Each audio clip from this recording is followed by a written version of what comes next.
vão ter. Bismillahirrahmanirrahim, alhamdulillah, sallallahu ala nabiyyina Muhammad wa ala alihi wa sahbihi ajma'in. Em nome de Allah, o Clemente, Misericordioso, que a paz e a bênção de Allah estejam sobre o profeta Muhammad, os demais profetas e mensageiros e seguidores. Nós estamos falando sobre a biografia do profeta Muhammad sallallahu alaihi wasallam.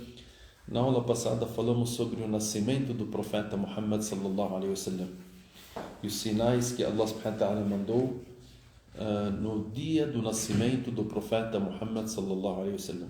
Falamos sobre os sinais particulares que aconteceram ao nascer o profeta Muhammad sallallahu alaihi wasallam, que a mãe dele viu que as outras mulheres estavam presentes e viram a luz que estava ali dentro da casa, as estrelas que estavam como se estivessem se aproximando a elas, e os acontecimentos gerais no mundo, dentre elas em Medina, quando Hassan ibn Thabit, que é um dos companheiros do profeta Muhammad sallallahu alaihi wasallam, que se converteu ao Islã após a ida do profeta Muhammad sallallahu alaihi wasallam para Medina, e ele tinha 7 anos, o Hassan ibn Thabit, quando o profeta Muhammad sallallahu alaihi wasallam nasceu, e ele presenciou um fato que um dos judeus, que era um grande sábio na religião judaica, e que ele, dentro dos livros dele,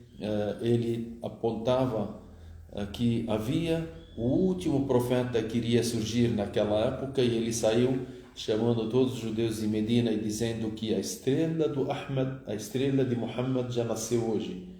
E o Hassan ibn Thabit tinha 7 anos, ele presenciou aquelas palavras na frente de todas as pessoas, quando ele disse que no dia tal, aquele judeu que estava reunindo os judeus, dizendo para eles que os sinais do que o último profeta viria foi nesse dia, porque nasceu a estrela do Muhammad, que está escrita nos livros sagrados deles.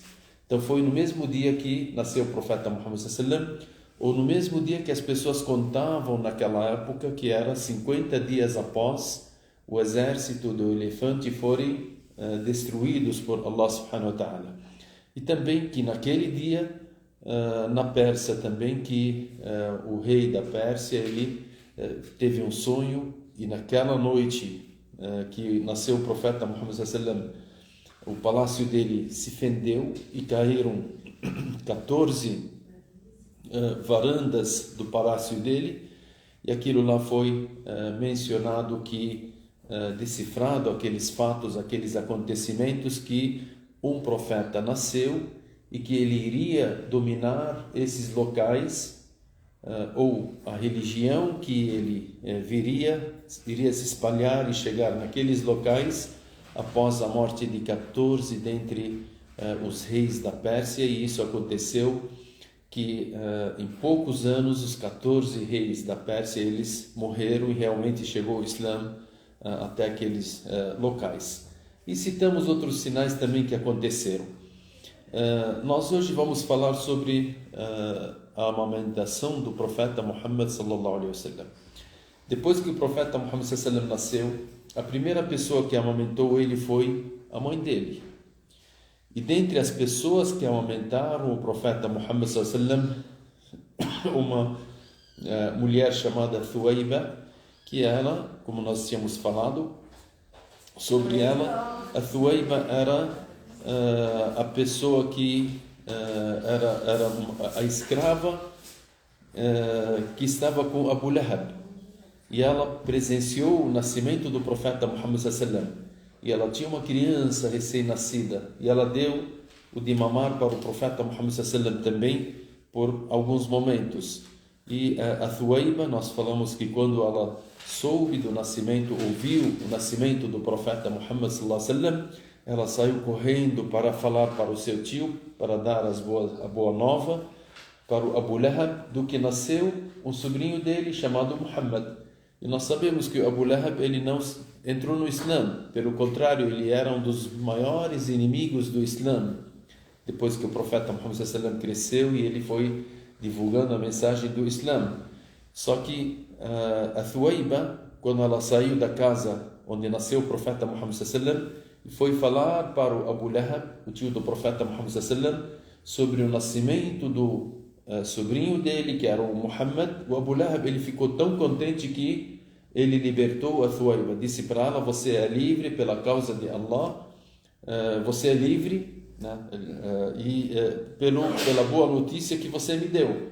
E até que nós citamos o hadith, que o hadith é um hadith autêntico, que Abu Lahab, ele foi visto no sonho por uma pessoa, Al-Abbas ou outro, e perguntou para ele: como é que você se sente depois da sua morte, não ter seguido o Islã, não ter seguido o profeta Muhammad sallam?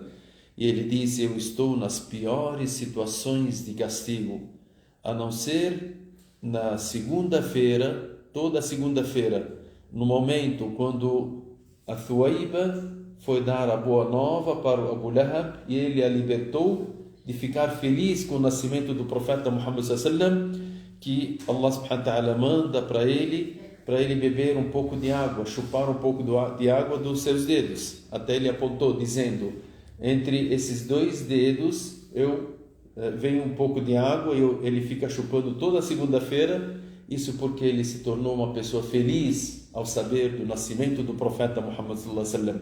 Imagine a pessoa que segue o profeta Muhammad sallallahu alaihi wasallam, que conhece a vida do profeta Muhammad sallallahu alaihi wasallam e fica feliz ao saber sobre os detalhes da vida do profeta Muhammad sallallahu alaihi wasallam. Isso com certeza a pessoa ficará feliz, inshallah, nesse mundo e no outro mundo.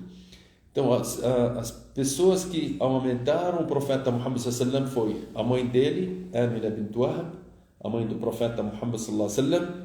A Thuwayba também ela amamentou o profeta Muhammad sallallahu alaihi wasallam. E depois que o profeta Muhammad sallallahu alaihi wasallam fez 7 dias, houve um fato naquele momento. As pessoas geralmente, todo ano, vêm pessoas dentre as tribos do deserto para Meca. Meca é um local onde é um centro comercial, centro onde todas as pessoas do mundo se concentram ali, como nós já tínhamos falado, né? Elas vêm para lá, vêm para Meca, ou para o comércio, ou para fazerem poesias, ou para o encontro. Então isso já era de costume. E as pessoas que nasciam em Meca, geralmente os pais deles faziam questão que eles saíssem fora de Meca nos primeiros anos. Por quê? Porque epidemias que poderiam vir com as pessoas que vêm de fora podem atingir as crianças. Isso é um dos motivos que as crianças saíam fora de Meca para serem amamentadas fora.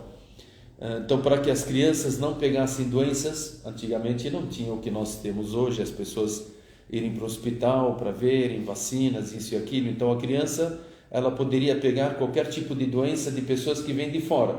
Então, as pessoas que tinham crianças, eles evitavam o contato dessas crianças com as pessoas que estão dentro de Meca, principalmente aquelas que vêm de fora. Uma outra questão também, as pessoas que vêm de fora de Meca vêm de várias tribos e vários lugares. Então, a língua árabe é a língua que permaneceu na sua força, e Meca, ela recebia as pessoas que vinham de todos os lugares, mas também haviam pessoas que não somente falavam a língua árabe, falavam talvez outras línguas, ou que a língua árabe deles ela poderia ser afetada com algumas palavras. Então as pessoas também, eles queriam que os filhos deles crescessem fora de Meca nos primeiros anos, para que estivessem em locais onde a língua árabe era 100%, totalmente falada 100%, sem ser afetada por ninguém de fora. Então isso fazia com que as crianças crescessem e que a língua árabe original estivesse na mente deles, sem que eles ouvissem algumas palavras. Nós sabemos, né?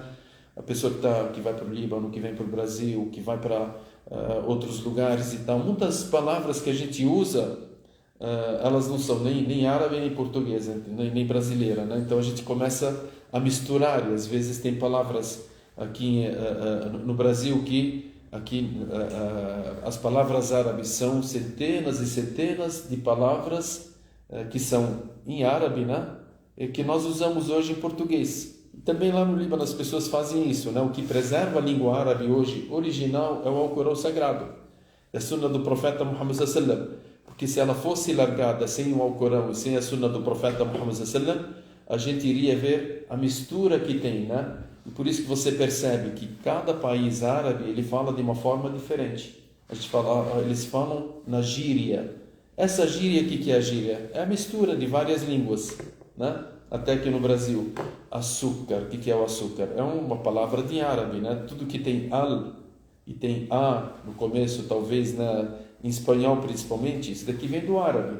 Só que muitas pessoas não sabem, então eles vão falando, misturando as palavras. Então, em Meca, as pessoas queriam que os filhos deles preservassem a língua mãe, a língua origem, da maneira que ela é, através de mandá-los para locais onde o árabe é bem falado e que não há mistura de povos e de pessoas que possam diferenciar nas palavras ou em algumas palavras. Então, por isso que vinham essas tribos, as pessoas de várias tribos, elas vinham para Meca e também, já que Meca era uma cidade, e essa cidade, nós sabemos, Allah subhanahu wa ta'ala ele fala no Corão sobre a Meca: Inni askantu min dhurriyati biwadin ghayri dhi zar', num vale. O vale, que seria Meca, é um local apertado, entre montanhas. Então, onde está no deserto, onde está as tribos fora de Meca, às vezes tem ali pastos bons e lugares amplos, as crianças poderiam ter mais local para elas correrem, para elas verem um mundo mais aberto. E a criança ela necessita de um local mais aberto para ela brincar, para ela sair. Dentro de Meca não, é uma cidade. Na cidade nós sabemos que a criança ela não leva toda a sua liberdade, né? Então ela precisa de um lugar amplo. Então fora de Meca tinha esses lugares amplos que as pessoas gostavam também de mandar os seus filhos para que eles crescessem ali e eles seriam pessoas mais fortes, né? Naquele ano que nasceu o profeta Muhammad sallallahu alaihi wasallam, algumas mulheres de uma tribo chamada Bani Sa'd. Bani Sa'd, que seria uma tribo ou um local distante de Meca por 115 quilômetros. 115 quilômetros distante, uma tribo chamada de Bani Sa'd. Daquela tribo, era um local distante de Meca, vieram várias mulheres que tinham recém-nascidos naquele ano e elas poderiam amamentar junto com os filhos delas outros filhos. E elas vinham, isso era de costume, como nós falamos, em Meca. Elas virem para Meca e cada uma escolher uma criança recém-nascida para escolher e levar e amamentar ela, e a amamentação ela leva 2 anos. Como Allah subhanahu wa ta'ala ele disse no Corão: وَالْوَالِدَاتُ يُرْضِعْنَ أَوْلَادَهُنَّ حَوْلَيْنِ كَامِلَيْنِ لِمَنْ أَرَادَ أَنْ يُتِمَّ الرَّضَاعَةَ. As mulheres que quiserem amamentar os seus filhos para completar a amamentação é de 2 anos. Então até 2 anos a criança ela se desenvolve através do leite materno. Então 2 anos era de costume dos árabes também amamentar os seus filhos. Depois de 2 anos a criança já não necessita mais do leite materno, ou o próprio leite materno já não afeta mais na vida, no corpo da criança, ela precisa mais da alimentação. Então essas mulheres vieram, várias mulheres da tribo de Bani Sa'd, elas vieram até Meca, todas elas querendo pegar uma criança recém-nascida para levar, para deixá-la amamentar, né? E o que elas tinham com isso? Elas vinham, com certeza, Bani Sa'd era um povoado e Meca já era uma cidade. Dentro da cidade tinha as pessoas ricas. Então as mulheres vinham lá para escolherem quem? As crianças. Onde estão as recém-nascidas? E elas vinham para escolherem. O fulano. A fulana ela teve um recém-nascido. A fulana teve um recém-nascido. E as mulheres que vinham para amamentar, elas vinham para escolher. Então, ambas as partes, elas tinham a escolha. pessoa que veio de fora, ela vai escolher. Quem que é o fulano que nasceu recentemente? O fulano é filho do fulano. São ricos ou pobres? São pessoas nobres ou não? São pessoas nobres e ricos e tal. Então ela ia lá. Essa pessoa também ia ver. Quem que é essa pessoa que vai amamentar o meu filho? É uma pessoa nobre? É uma pessoa que é forte? É uma pessoa que o jeito dela, a aparência dela, vale a pena mandar o meu filho com ela ou não? Então tinha essa questão. Então a Halima Sa'diya, a Halima que seria a terceira mulher que amamentou o profeta Muhammad sallallahu alaihi wasallam. A Halima, ela contando a história dela, que ela veio de Bani Sa'd com o esposo dela, e a pobreza, ela que dominava a casa deles. A Halima era uma pessoa bem magra e ela estava montada em cima de uma jumenta, né, uma jumenta que era bem magra, e a jumenta ela mancava quando ela andava, e eles tinham uma camela que era bem magrinha também, e eles não conseguiam tirar leite dela porque era tão fraca, e ela vinha, a Halima com seu esposo e o filho dela recém-nascido, montada em cima da jumenta, e o camelo atrás deles, e o marido dela andando no meio daquelas pessoas que vinham de Bani Sa'd para chegar em Meca, e o caminho inteiro a Halima mandava as pessoas esperarem ela, porque ela não conseguia alcançá-los. E o filho dela chorava porque ela não tinha leite. Ela era uma pessoa bem magra e o leite era pouco, o leite materno dela não bastava para o seu filho. E a Halima, ela contou, dizendo: quando entramos em Meca, eu e as minhas amigas, todas as mulheres que tinham filhos, elas ofereceram para todas que vieram pegar filhos para amamentarem. E o Muhammad foi apresentado para todas elas. E elas perguntavam: quem que é o pai dele? Eles diziam: o pai dele morreu antes de ele nascer. E todas elas recusavam ele. Aí diziam: o que nós vamos fazer com uma criança que é órfã? Porque nós queremos um pai que seja rico, um pai que ele dê para nós algo de valor, que nos presenteie, que pelo menos a gente saiba que o fulano, nós amamentamos o filho dele. Agora o Muhammad, que era um órfão, foi apresentado para todas e todas elas recusaram ele. A Halima, ela diz: eu também fui atrás das pessoas, também foi apresentado o Muhammad para mim, recusei, porque eu quero também uma pessoa que seja rica. E fui me apresentar para todas as mulheres que tinham, ou todas as famílias que tinham crianças, e todas me recusaram, porque eu era uma pessoa pobre de aparência, a minha aparência era uma pessoa magra, uma pessoa que eles não confiavam colocar os filhos deles comigo, porque eles sabiam que eu não tinha condições de amamentar os filhos deles. Então, no final, cada uma das minhas amigas pegou uma criança. A única que sobrou foi eu. E a única criança que sobrou em Meca foi Muhammad sallallahu alaihi wasallam. Ela disse para o esposo dela: o que você acha? Eu não quero voltar para minha casa sem levar nenhuma criança, já que ninguém quis me dar nenhuma criança e sobrou só aquele órfão, de voltar e pegar aquele órfão, e quem sabe Deus ele nos abençoa por causa da presença de um órfão na nossa casa. O marido dela disse para ela: que seja, vai lá e pegue esse órfão, e se Deus quiser, Deus irá nos abençoar por termos pego esse órfão. E eles foram e pegaram da Amina, a mãe do profeta Muhammad sallallahu alaihi wasallam, o Muhammad, e a mãe dele aceitou, dizendo que tudo bem, está aqui o meu filho Muhammad, tinha 7 dias para você levar e amamentar ele. A Halima, ao levar o Muhammad, que a paz esteja com ele, e colocou ele para amamentar, começou a jorrar o leite. Ele começou a amamentar e o leite jorrava. E até que o profeta Muhammad sallallahu alaihi wasallam ficou satisfeito. Ela pegou o filho dela, Abdullah, e colocou também no peito.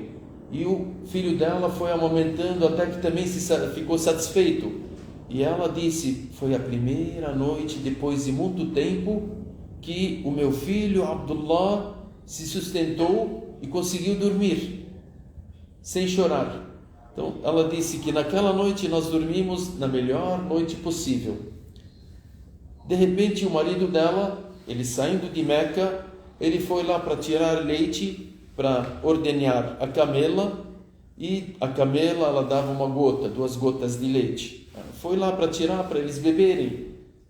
E a Halima, ela disse, e o meu marido foi lá para ordenhar a camela idosa que não dava leite, e começou a sair leite, até que o leite derramou do tacho que a gente tinha colocado. Nós bebemos leite e carregamos junto conosco.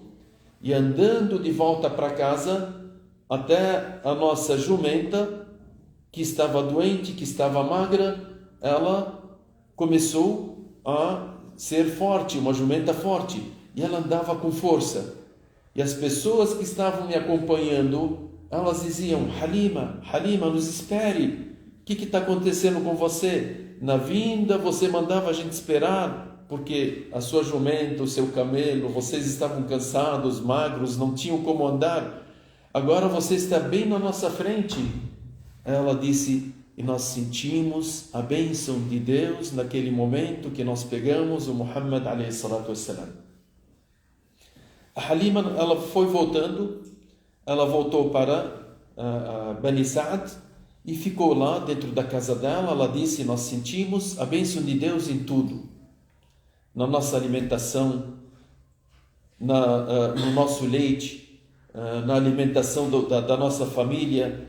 Ela disse: e naquele ano tinha uma seca, e as pessoas mandavam seus pastores com as suas ovelhas para irem pastorear as ovelhas, e voltavam à noite, e a maioria, ou todas as ovelhas, quando voltavam, elas davam pouco leite, porque as ovelhas saíam na seca, elas não tinham o que comer, e voltavam, e o leite que dava era muito pouco, que não dava para as famílias.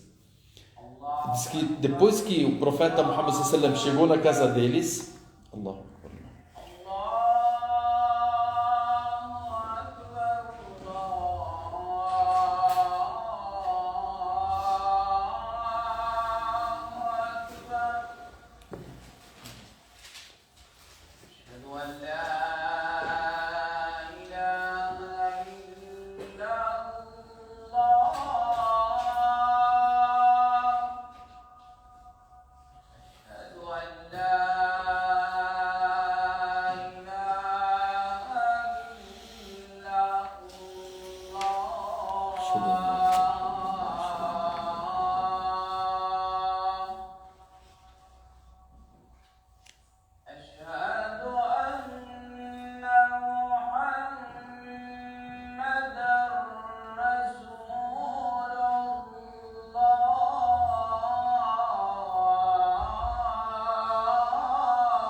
Nós falamos que naquele ano era um ano de seca. As pessoas que levavam, os pastores que levavam as suas ovelhas, elas voltavam sem estarem satisfeitas, e por isso que davam pouco leite. Naquele momento que o profeta Muhammad sallallahu chegou na casa da Halima e do Al-Harith ibn Abd al-Uzza, que é o esposo dela, o pastor deles, de ovelhas, ele saía com as ovelhas, e quando elas voltavam à noite, as ovelhas, eles iam lá para ordenhar e davam muito leite. E as pessoas, vizinhos, todo mundo teve essa informação. Isso começou a espalhar entre as pessoas. As ovelhas da Halima estavam dando muito leite. Qual o motivo? Será que ela está levando num lugar onde nós não sabemos, onde tem mais pasto, que as ovelhas dela estão comendo a mais do que as nossas? Aí começaram todos a falarem: olhem para onde que o pastor de ovelhas da Halima está levando as suas ovelhas, e todo mundo vai atrás dele. E todos iam. De manhã esperavam o pastor da Halima para sair com as poucas ovelhas que ele tinha, e as pessoas todos iam lá misturar as suas ovelhas e corriam atrás, e era normal, o pasto era para todos, a seca era geral. E aí quando voltavam à noite, as ovelhas da Halima davam leite e as demais ovelhas não davam leite. Eles levaram o profeta com eles para... Sim, eles levaram para Meca. Sim, para Bani Sa'd. Sim, eles levaram para Bani Sa'd. E a Halima, ela sentiu essa bênção de Allah subhanahu wa ta'ala. Ela sentiu essa riqueza dentro da sua casa. Sentiu algo totalmente diferente.Essa se tornou uma pessoa visada pelas pessoas, que era uma pessoa que teve essa grande oportunidade, e com certeza por causa desse órfão que veio com ela. A Halima, ela disse, quando se completou 2 anos de amamentação, todas as crianças foram devolvidas para os pais delas em Meca. E dentre as crianças era o Muhammad sallallahu alaihi wasallam. Ele tinha 2 anos. A Halima foi e combinou com o marido dela, dizendo: vamos ir para Meca, levar o Muhammad para lá e convencer a mãe dele para ela deixá-lo voltar conosco novamente, porque o que nós vimos na presença dele, jamais uma pessoa poderia ver. Quem sabe ela deixa para ele viver e ficar mais tempo conosco. Eles voltaram para Meca, e cada amamentadora, cada ama de leite, né, são chamadas amas de leite, né? Amas de leite, que era aqui na escravidão, era conhecida, né, que as senhoras, quando tinham os seus bebês, elas davam para as escravas, que eram amas de leite, para elas amamentarem. Então essas são as amas de leite. A Halima era ama de leite do profeta Muhammad sallallahu alaihi wasallam, Halima Sa'diya. Ela voltou para Meca, levou o profeta Muhammad sallallahu alaihi wasallam. Ele tinha 2 anos e a mãe dele ficou contente. O filho dela voltou, já estava grande, né, 2 anos e tal. A Halima foi e disse para ela: Amina, por que você não deixa mais o Muhammad voltar conosco para ficar mais tempo? Porque a Meca está cheia de pessoas estranhas que vieram de fora. Ele pode pegar ainda alguma doença. Você pode perceber que ele cresceu bem, ele está bem. E ela foi convencendo a Amina, e a Amina se convenceu ao ver que o filho dela realmente, o Muhammad, ele cresceu bem, ele voltou uma pessoa diferente e tal. E a Halima insistia com o marido dela para que ela deixasse que o Muhammad voltasse para Bani Sa'ida. E a Amina, ela disse: tudo bem, vamos deixá-lo voltar um pouco para ficar mais um tempo. A Halima Sa'diya levou o profeta Muhammad sallallahu alaihi wasallam de volta para a sua casa e ficaram mais 2 anos. Com 4 anos, o profeta Muhammad sallallahu alaihi wasallam, ele já se tornou uma criança que saía para brincar. Ele era uma criança diferente dentre as demais crianças.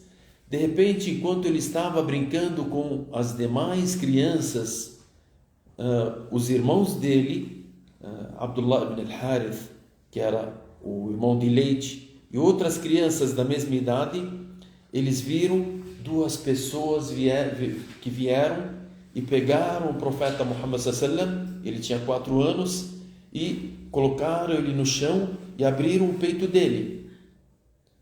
Eles ficaram com medo, as crianças saíram correndo e foram lá. O Abdullah, ele foi para Halima e disse para ela: mamãe, o meu irmão, ele foi capturado por 2 pessoas e eles abriram o peito dele. A Halima ficou desesperada, ela saiu correndo e ela viu que o profeta Muhammad sallallahu alaihi wasallam, com 4 anos, ele estava sentado ali, já não estavam presentes aquelas 2 pessoas que eles chamaram, e ele estava diferente. E ela perguntou a ele: alguém veio e tal? E ele disse sim, eles abriram tal. Até o Anas ibn Malik, que depois que o profeta Muhammad sallallahu alaihi wasallam viajou para Medina, na migração, ele tinha 10 anos. E ele viveu junto com o profeta Muhammad sallallahu alaihi wasallam 10 anos, até a morte do profeta Muhammad sallallahu alaihi wasallam. O Anas, ele disse: eu via no peito do profeta Muhammad sallallahu alaihi wasallam a marca como se tivesse uma cirurgia, que algo foi aberto.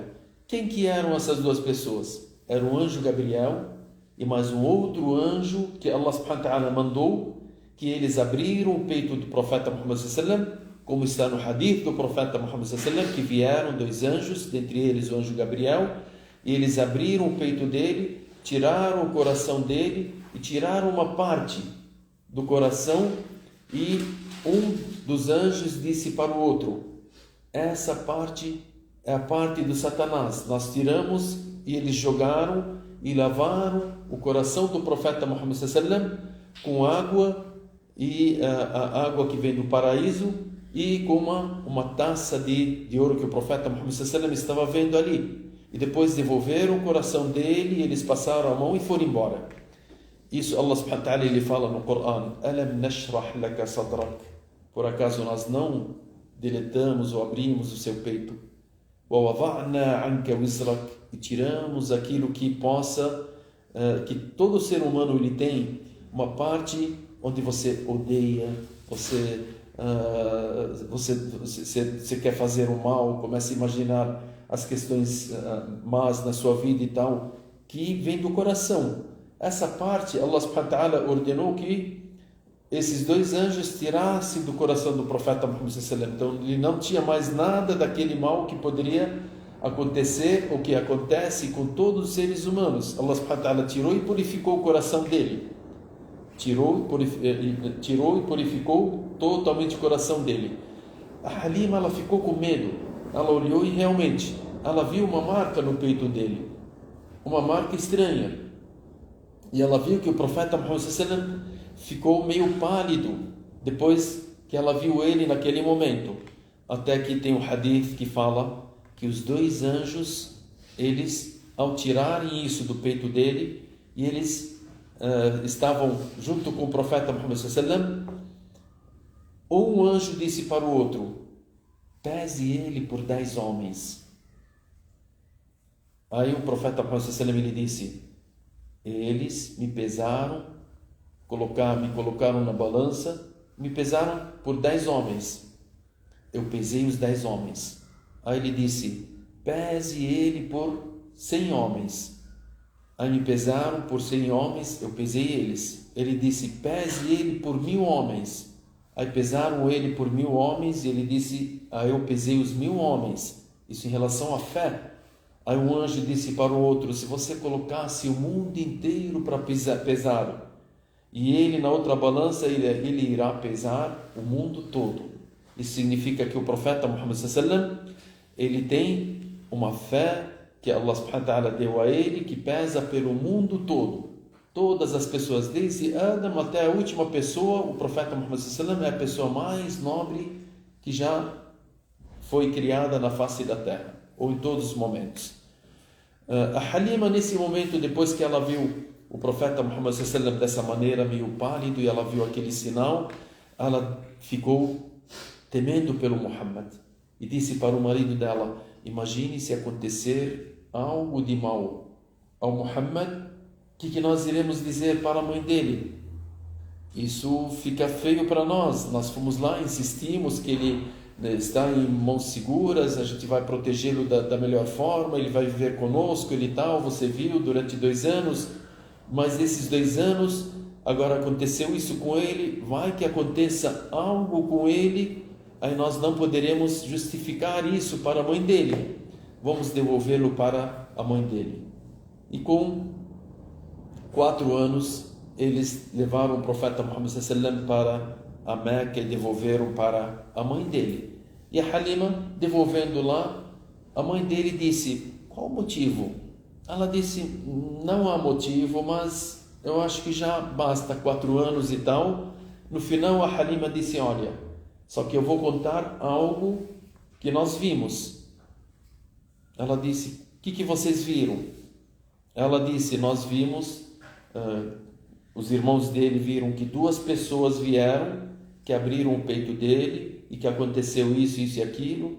E depois eu fui e perguntei para ele, ele disse sim. Eu abri no lugar do peito dele, eu vi a marca e a marca continua. Então nós tememos por ele que algo possa acontecer e por isso nós queremos devolver o Muhammad.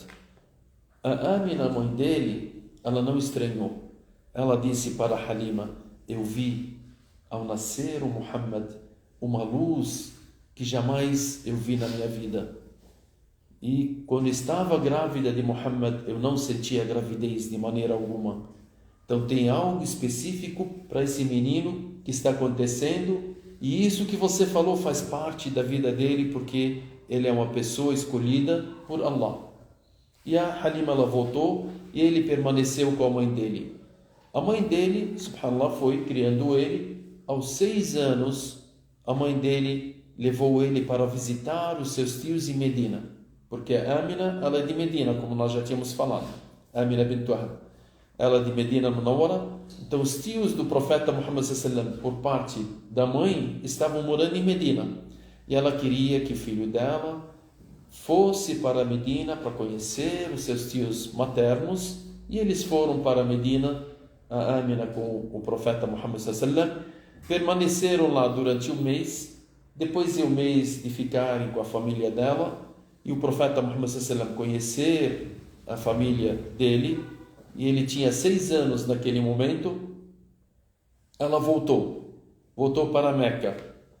Com 6 anos, a Amina com seu filho estava numa das caravanas voltando de Medina para Meca, e de repente no local chamado Al-Abwa, que fica entre Meca e Medina, a mãe dele ficou doente, ela parou um pouco ali e ela faleceu no caminho entre Medina e Meca. O profeta Muhammad sallallahu, um órfão de 6 anos, subhanallah, de repente ele vê a mãe dele morrendo na frente dele e ela foi enterrada naquele local.